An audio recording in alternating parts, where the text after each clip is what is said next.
What I'm looking at in this second episode is a demonstration in Killeshin, which is a small village on the eastern side of the upland where counties Laois, Carlow and Kilkenny meet, and where you can look across the plains of Kildare to the towering eminences of the Wicklow Mountains.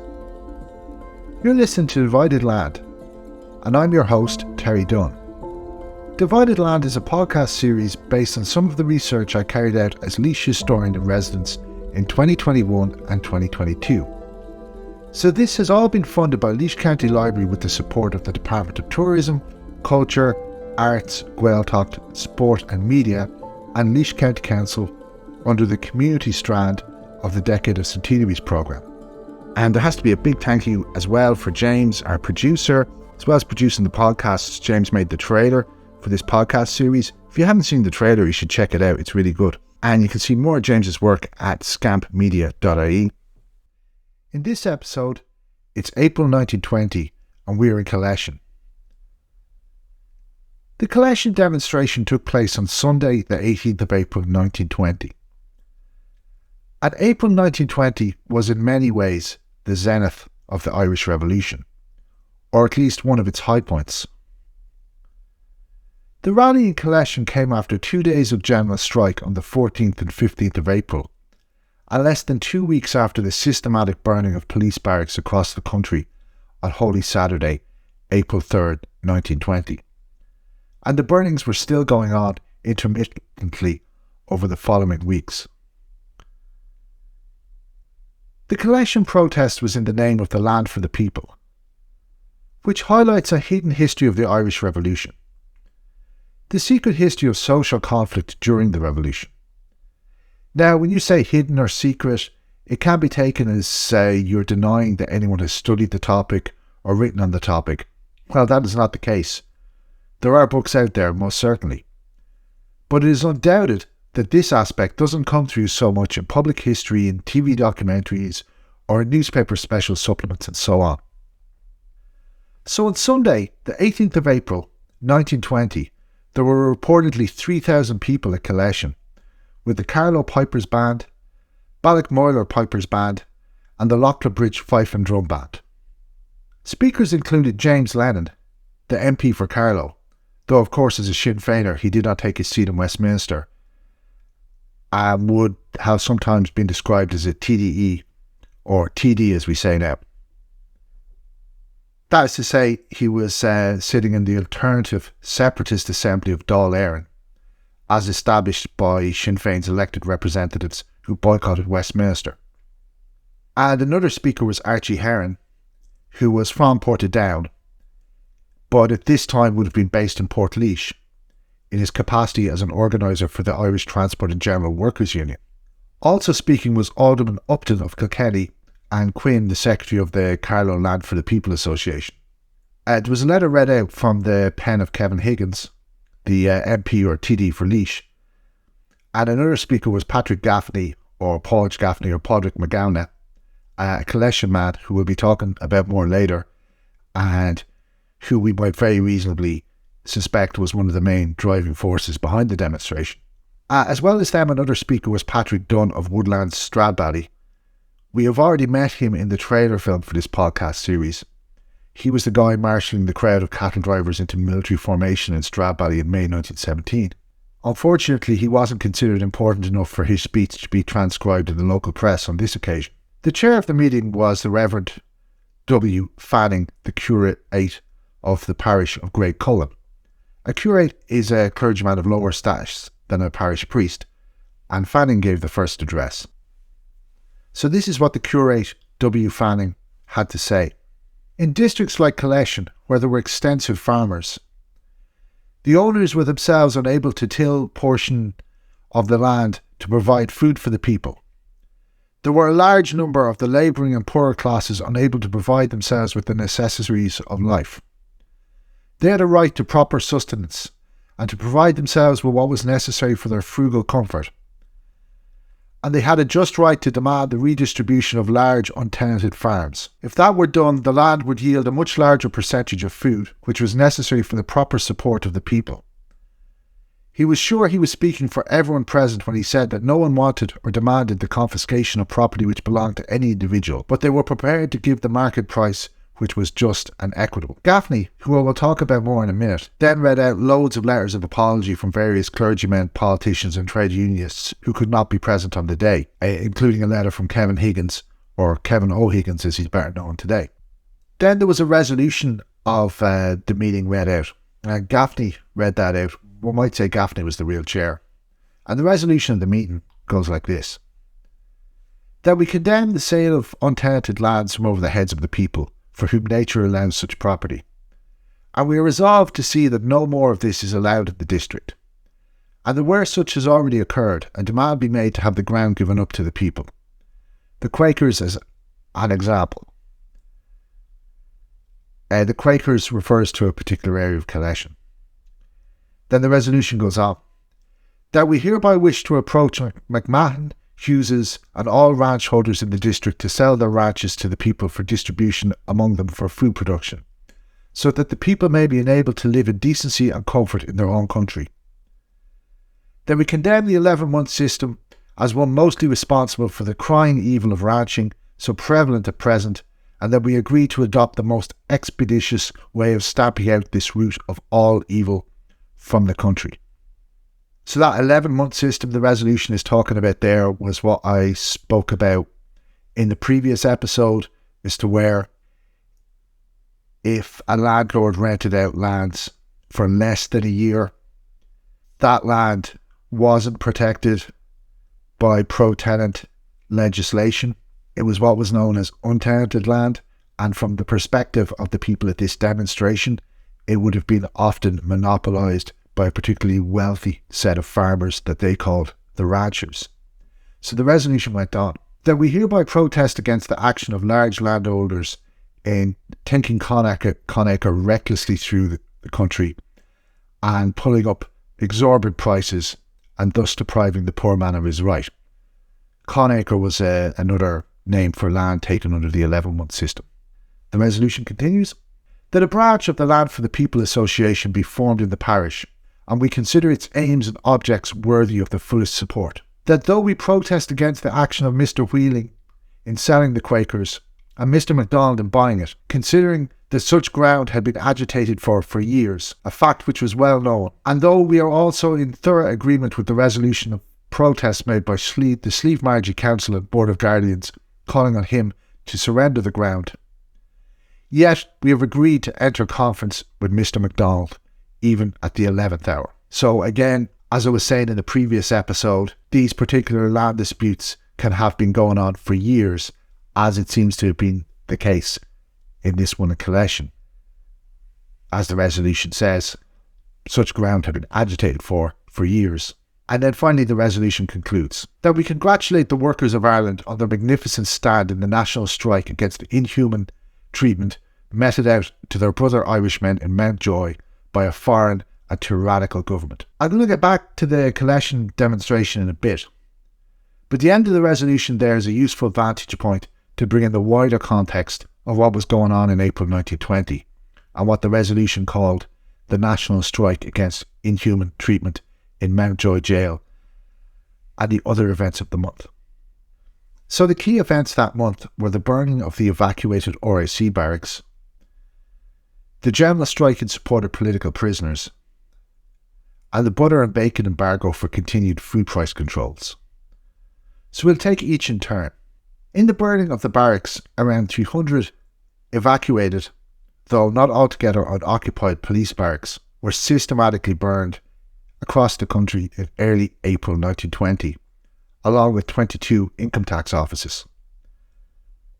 Now this was possible because the British government had decided on the closure of smaller and more isolated police stations over the winter of 1919 and 1920, basically because they were not really defensible in the event of attack.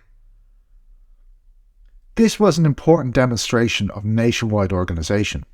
It looms large in the folk memory of the period, at least locally. In Laois, there was arson at the barracks at the Heath, Ballyroan, Balnakill, Castletown, Coolrain, Timho, Dunne and Luggercarn, and the income tax office in Mount Mellick. These were not casualty-free events. One IRA volunteer, John Byrne from Ballyline, died of burns received in the arson attack in Lougacurran, and another volunteer suffered severe burns in that incident, and another in the attack in Castletown. Further barracks and courthouses were burned down in subsequent weeks and months.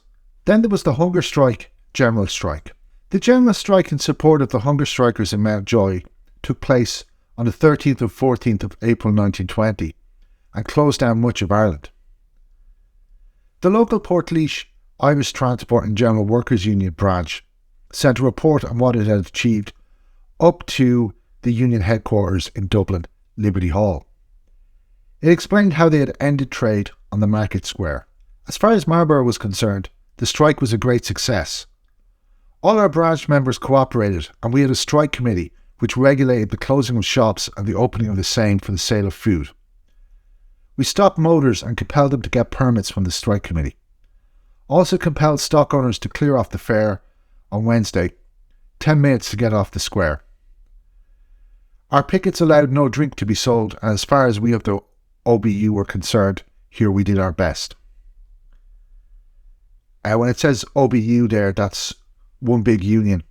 It was a slogan that the transport union took on from the industrial workers of the world in the United States. The local newspaper also carried an evocative account of the reception of the dramatic news from Dublin, the news being the success of the strike and the release of the political prisoners. And this is the report. The people had just come from the parish church, where the rosary had been offered up for the prisoners, and were standing about the streets in groups, regardless of the rain, which was pouring, when the last message arrived. The news spread rapidly, and the relief which it brought was manifest. The official announcement of the declaration of the end of the strike, prisoners being released, was made at a public meeting in the town hall. After the meeting, a big procession of transport workers, volunteers and some ex-servicemen marched through the town and returned to the market square, where a tar barrel was lit. The major clash between the labour movement and the Irish Farmers' Union was the bacon and butter embargo of April 1920, when dock workers attempted to keep food prices down by refusing to export food. This in the context of inflation fears as wartime price regulation was about to be lifted.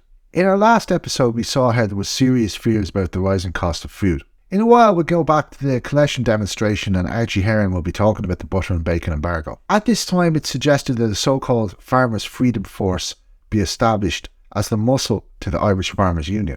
And that's a response to the butter and bacon embargo.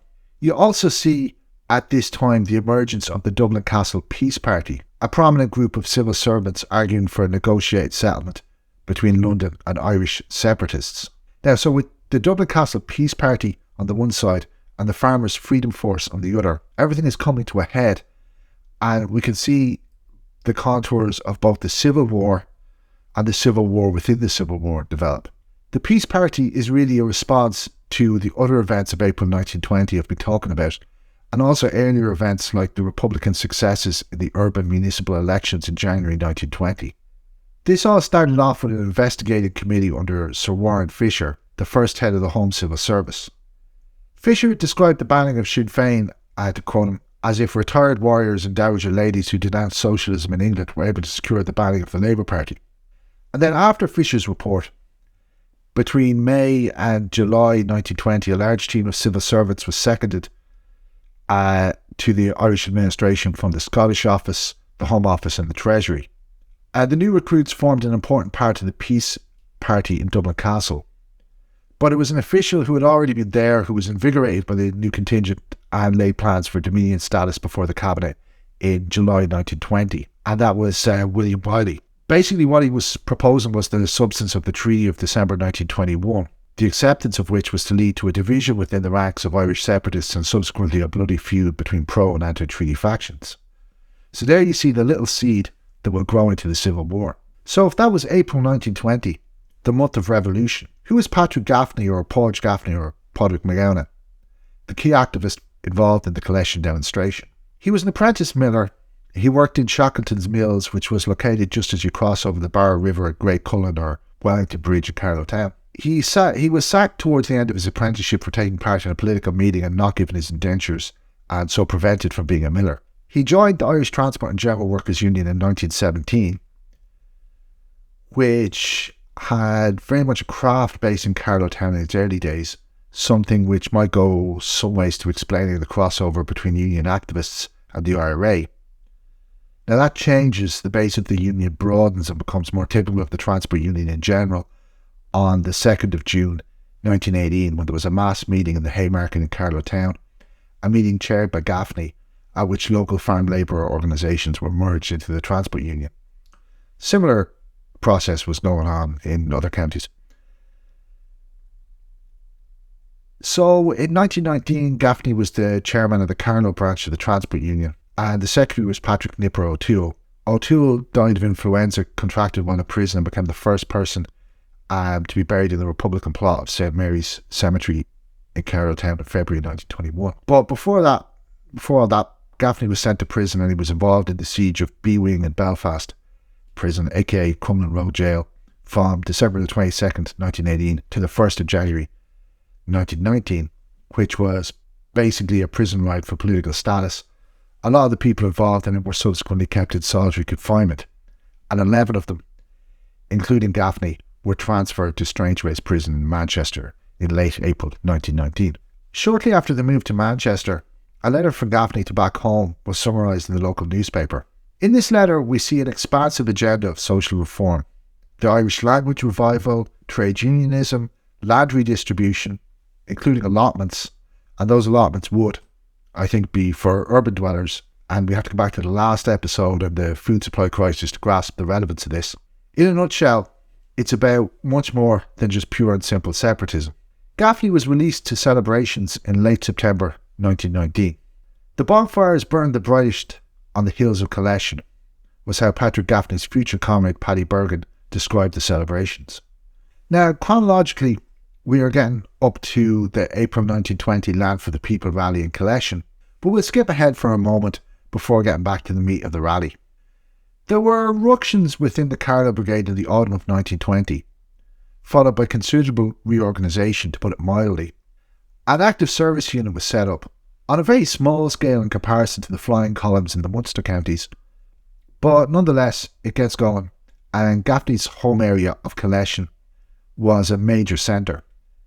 The unit was drawn from the 1st Battalion, which was basically the area around Carlow Town and including the towns Laois, Henderland, and Killeshin seems to have been a major centre during the Tan War and subsequently the Civil War.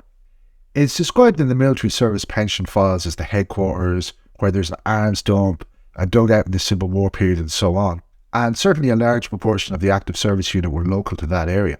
Now, just to digress for a moment into the geography for people unfamiliar with the area. There's an upland area, a hill country, along the borders between two counties, Laois and Kilkenny. But for a lot of that area, the nearest urban centres are in the two lowland counties to the east, Carlow and Kildare. The Carlow Brigade area encompassed all of Carlow, a little of another county, Wicklow, a little of Laois, and a lot of Kildare. So the uplands, variously known as the Castlecomer Plateau or the Slieve Margie Hills, were actually divided into 3 different brigade areas. There was Carlow Brigade, Laois Brigade, and Kilkenny Brigade, all with a slice of the hills. And this geography is also the context for Gaffney's activist career being so Carlow focused. Traditionally, hill country would have been seen as the prime operating territory for the Irish Republican Army. That is certainly how it was perceived by veterans. Now that can be variously ascribed to physical geography, meaning the nature of the land itself as being more suited to ambushes and so forth, affording more cover, having less roads and less towns with barracks, or it can be ascribed to social or cultural geography, where the people were seen, as veterans would have put it, more sound and less shoneen. Now, personally, I would argue it's worth considering upland areas often as less stratified into different classes and different income groups and so on, but we're getting a long way from Killeshin. Later scholarly analysis looked at the IRA as a more urban phenomenon, with the cutting edge provided by urban activists who had to go on the run or otherwise hide out in hilly areas. I should stress that when I'm talking about uplands, it's areas of upland farming. It's not some class of unpopulated mountain wilderness. I would say as well that a lot of these urban activists that later scholarly attention was focused on were probably like Gaffney, working in the town, employed in a craft, or in retail or in a white-collar occupation, but actually from a rural background. In any case, if we think of this urban and upland mix as an important part of the story of guerrilla insurgency, it's not really surprising that the Carlow ASU would be orientated towards Killeshin, which is basically the start of the upland a few miles outside the urban area. They seem to have picked the Carlow-Laois border and the Carlow-Wexford border, which is also hilly, actually properly mountainous too, as the areas that the active service unit was going to develop it. Anyways, on the 3rd of April 1921, 2 Royal Irish Constabulary men were shot as they made their way from Killeshin back into Carlow town. One was killed and the other injured. They were certainly perceived as being engaged in intelligence work by the IRA, so to them this was defending them, their little guerrilla centre. Then, on the 18th of April 1921, the Carlow Brigade IRA suffers the first of its 2 major reversals.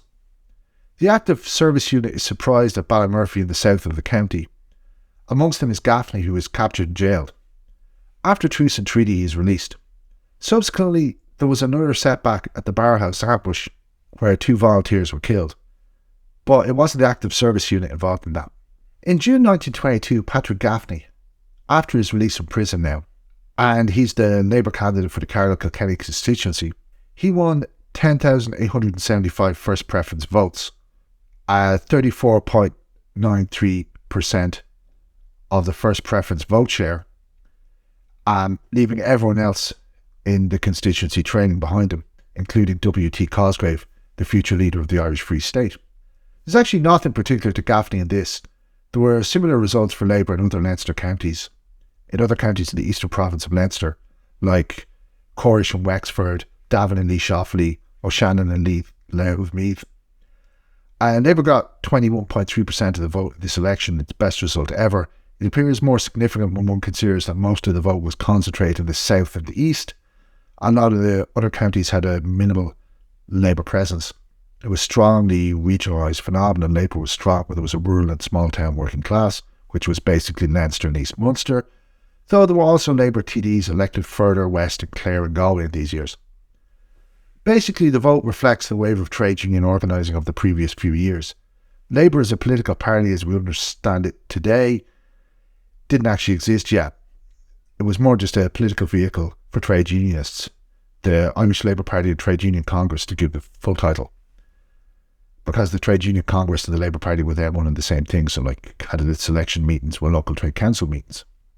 Of the 17 Labour TDs, TD meaning Member of Parliament, only Gaffney did not accept the treaty which established the Irish Free State as a member of the British Commonwealth, with the King as head of state, the Home Rule Parliament in the North East with the right to secede, and 3 British naval bases in the territory of the new state.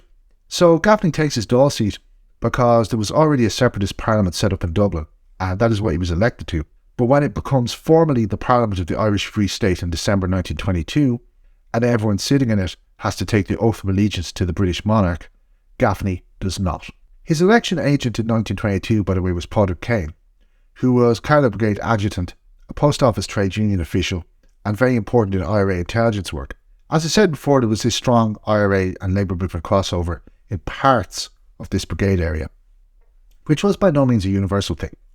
Kane was imprisoned by the Free State in 1922, though he took no active part in the Civil War. He was basically imprisoned as a political dissident. Did Gaffney take on a military role in the Civil War? Well, I was communicating with Shay Kinsella, who's researching Carlow in the Irish Revolution, and it seems not. Some of the people who had been in the old ASU were, and they would have claimed it as the centre of anti-treaty resistance in the area, though at least some of the ASU went the other way. William or Liam Gaffney, Paddy's brother, joined the Free State Army or National Army. Patrick Gaffney did officiate at a memorial event for Thomas O'Connell, the Carlow anti-treatyite column leader, which would suggest he was of some stature in that camp.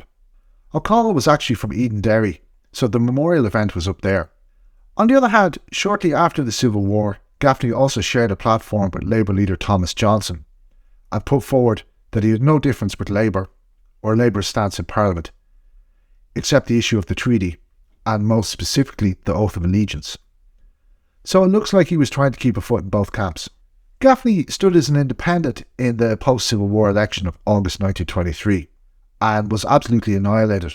He got only 803 votes, which must be one of the biggest reductions in anyone's vote ever. Went from top of the poll to losing his deposit. That does speak to the lack of popularity of the left anti-treaty position. So to get back to the 18th of April 1920 demonstration in Killeshin, this is the report from the local newspaper. Quote, about 3,000 people attended the public meeting at the Quakers' Farm, Killeshin, on Sunday last, which was held for the purpose of protesting against the acquisition of land in the vicinity from over the heads of the people, and calling on ranch holders in the district to have their lands divided among the people. The Carlow Pipers Band, the Ballochmoyler Pipers Band, and the Loughlin Bridge Fife and Drum Band were present, and discoursed a selection of Irish airs at intervals during the evening. Delegates were present from all parts of County Carlow and the Queen's County, including representatives of Carlow Trades Council. The utmost enthusiasm prevailed. So, as I was saying earlier, one of the people speaking was Archie Heron, who was the Irish Transport and General Workers Union organiser, who was based in Portlaoise. So, his speech, part of it was transcribed in the local newspaper, and we're going to hear a little bit of it now. Mr. Archie Heron, organiser IT and GW, some people labour under the impression that the object of trade unionism was merely to increase the weekly wage of its members. But he desired to say there and now that the intention of the IT and GW union was to support any organisation in the fight for freedom of every kind. They all remembered that not so very long ago, when a foreign government made an attempt to conscript the lives of the young men of Ireland, the Transport Union declared a one-day strike all over the country to prove to the government that they would not be able to enforce conscription, and the union succeeded. A few days ago, the Irish Labour Party had forbidden the export of bacon, butter, etc. out of Ireland till the prices had fallen, and the dockers had refused to handle those commodities at the ports. Irish Labour was prepared to throw in its lot with the people of Ireland for the land of Ireland. They were prepared to see that the rights of property must not be allowed to interfere with the rights of the workers to live in decency and comfort in this country. They stood for a free and independent Ireland, but they wanted the people of Ireland not alone to be politically free, but economically free as well.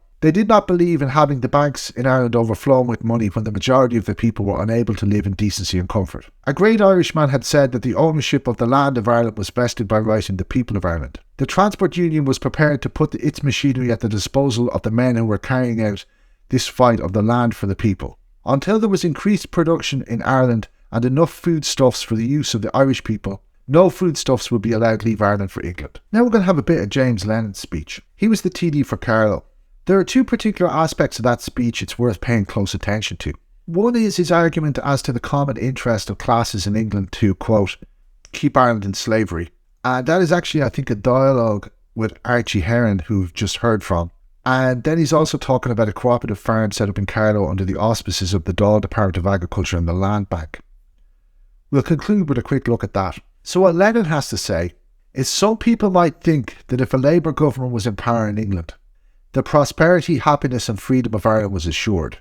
He might tell the Irish people, or at least 70% of them, as Arthur Griffith told them, turn your backs and eyes from England or else you perish. They should look to Ireland and their own organisation, and the success of Ireland as a nation would be assured. Why did he say not to look forward to a Labour government in England for success and prosperity in Ireland? It was as much in the interests of the workers in England for Ireland to remain as she was, as it was in the interests of the largest capitalists in England. Both wanted to get Irish produce at the lowest prices, and that was the reason why it was a matter of pounds, shillings and pence with both capitalists and workers in England as far as Ireland was concerned. So he would tell them that in the name of common sense not to look to any government in England for the prosperity of the Irish nation, because it was in the interest of every Englishman to keep Ireland in slavery. So that was the first part of what Lennon had to say that we'll be looking at. And to understand the context of that, we have to go back to Heron and back to the butter and bacon embargo that prevented the lifting of food price controls and the reopening of free trade in food products. Now, what is decisive here is that some of the pig meat processors threatened to close down their operations in response to the threatened embargo, and they were met by an open letter from the labour movement which basically said, go ahead and close down if you like, we'll take over the factories and the government will not be able to stop us because we'll have the backing of the Triple Alliance, which was a consortium of British unions, the Miners' Federation of Great Britain, the National Union of Railwaymen and the National Transport Workers' Federation. Now, the last two would have had a presence in Ireland as well. The passages in Lenin's speech are a response to that claim, it seems to me. The Triple Alliance was formed in the same period of great unrest in the early 1910s that gave us the Dublin lockout, and had its downfall really on Black Friday, 12 months after this demonstration in Killeshin, when other parts of it refused to support the miners. But then it was revived somewhat and played a role in the general strike of 1926. So, to understand the Irish Revolution, we really have to bring in these wider contexts. United Kingdom contexts, European contexts, British Empire contexts. In any case, we might say then we could position Lenin in a strand within Irish nationalism aptly represented by Griffith, who of course Lenin actually quoted in his speech, a strand which was chauvinistic and xenophobic, and sure enough Lenin was later a founder of the anti-Semitic Irish Monetary Reform Association, though he was ousted from the organisation by Oliver J. Flanagan. Perhaps we could contrast him with Heron in this regard also, and position Heron, who was after all a member of a religious minority himself, at least such when he was this far south, we could position Heron as part of an internationalist strand within Irish nationalism, perhaps best represented, at least for this period, by Michael Davitt and James Connolly. We could certainly put Gaffney in there, or McGowan, rather. He started to use the Gaelic form of his name in later years. His comrade Paddy Bergen recounted in an article in the mid-1980s thus: "It is gratifying to read of the generosity and sense of brotherhood being displayed by Irish trade unionists towards their comrades on strike in the coalfields of Britain. When reading of such things, my memory takes me back to 1926, when the fathers of these same miners were engaged in a similar struggle. I remember when the Labour leader Patrick McGowan came to my house to ask my mother could I go to the town hall in Carlow to help him collect money for the striking British miners. He explained that a choir of Welsh miners were coming to Carlow and he had arranged for them to give a public concert in the town hall. Admission would be free, but a collection would be taken up from the audience. My job was to go around with the collection box." So that was Paddy Bergen's memory of Padraig McGowan, or Paddy Gaffney as he was known earlier, and Paddy Bergen was writing in the mid-1980s of the British General Strike in 1926. Lenin went on to talk at the Killeshin rally about a very interesting initiative in the form of a cooperative farm at Kilcumny, County Carlow, which very fortunately has been the topic of a recent article in that county's local history journal. Anyways, this is more of what Lenin had to say back in April 1920, to quote Lenin again. "With regard to the land question, it was not their intention to confiscate the property of anyone.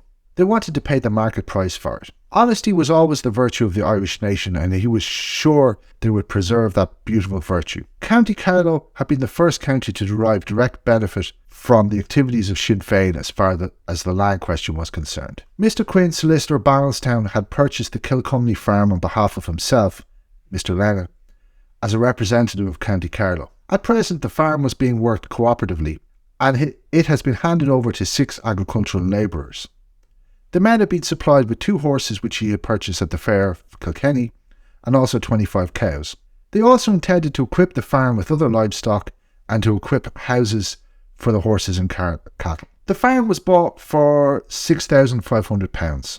The 6 agricultural labourers were getting the standard wages, and the surplus profits after each year would be divided amongst them. He thought they would agree with him that this was very good work. So that wasn't the only cooperative farm actually set up under Dáil auspices in this period.